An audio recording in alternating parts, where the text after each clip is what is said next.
Bonsoir chers abonnés de Kivu Connect Info. Nous vous souhaitons la bienvenue sur votre chaîne où nous vous apportons des informations rapides, fiables et analysées sur ce qui se passe dans l'Est de la République démocratique du Congo. Ce soir, le 10 mars 2026, des nouvelles de dernière heure indiquent que le conflit entre les FARDC et le mouvement M23 dans le nord Kivu s'intensifie. Les forces armées, en coordination avec les miliciens Wazalendo, ont repris les localités stratégiques de Kazinga et Mukole, qui avaient été occupées par le M23 au cours des dernières semaines. Dans l'après-midi, les FARDC et les Wazalendo ont lancé une offensive majeure sur Kazinga après que le M23 y avait pris le contrôle. Cette opération a permis de reprendre le contrôle de Kazinga, constituant une victoire significative pour les forces loyalistes et les Wazalendo. Le M23 a montré des signes de faiblesse, certains combattants se retirant vers les zones voisines de Mukole. Cette localité a également été restaurée sous le contrôle des forces gouvernementales après de violents affrontements. Les habitants ont décrit un après-midi marqué par le bruit des armes légères et des tirs d'armes lourdes, tandis que de nombreuses familles fuyaient vers des zones plus sûres.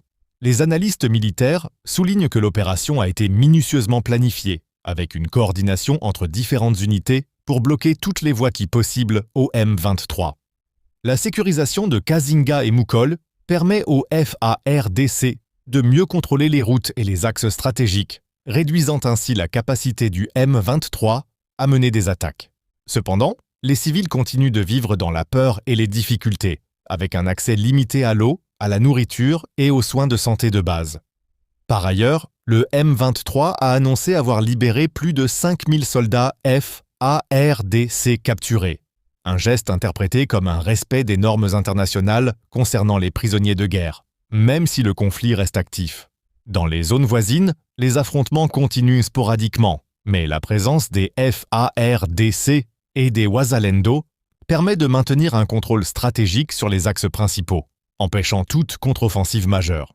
Les analystes estiment que la reprise de Kazinga et Mukole pourrait modifier significativement le rapport de force dans la région, car ces localités constituent des points névralgiques pour le contrôle des communications et des routes. Malgré cette avancée, le conflit n'est pas terminé. Les civils déplacés continuent de faire face à des conditions difficiles, et la sécurité reste fragile dans toute la région. Les FARDC poursuivent leurs patrouilles et opérations de ratissage afin de prévenir toute tentative du M23 de reprendre les zones perdues. L'objectif est de stabiliser durablement la région et de réduire l'influence du M23 dans le nord Kivu. Cette offensive illustre la capacité opérationnelle des FARDC, ainsi que leur coordination avec les Wazalendo, pour rétablir la souveraineté de l'État sur les territoires stratégiques. La prise de Kazinga et Mukole offre également un avantage symbolique et stratégique, renforçant le moral des troupes loyalistes et des populations locales qui aspirent à la paix. Les défis restent cependant nombreux. La réhabilitation des infrastructures, le retour sécurisé des déplacés et l'établissement d'une administration efficace seront essentiels pour garantir une stabilité à long terme.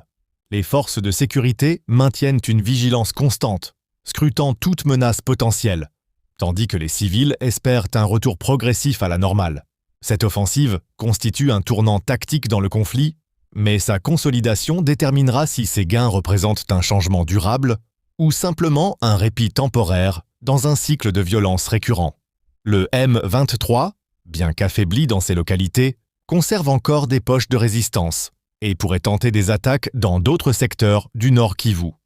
Les autorités locales et militaires insistent sur la nécessité d'une coordination continue entre FARDC et milices alliées pour sécuriser les populations et prévenir toute reprise de conflit. Malgré les difficultés humanitaires, la reprise de ces localités est perçue comme un signal fort pour les forces loyalistes et les civils, démontrant que l'État peut reconquérir les zones clés occupées par les rebelles. En résumé, la situation reste tendue, mais la présence accrue des FARDC et des Wazalendo constitue une avancée significative dans la sécurisation du Nord Kivu. Ce soir, le 10 mars 2026, les nouvelles indiquent que les FARDC et les Wazalendo ont repris Kazinga et Mukole, affaiblissant considérablement le M23 dans la région. Bien que les civils continuent de subir les effets du conflit, cette opération offre un espoir de stabilité et de retour progressif à la paix. Restez connectés sur Kivu Connect Info pour des informations fiables, rapides et analysées sur l'évolution de la situation dans le Nord Kivu.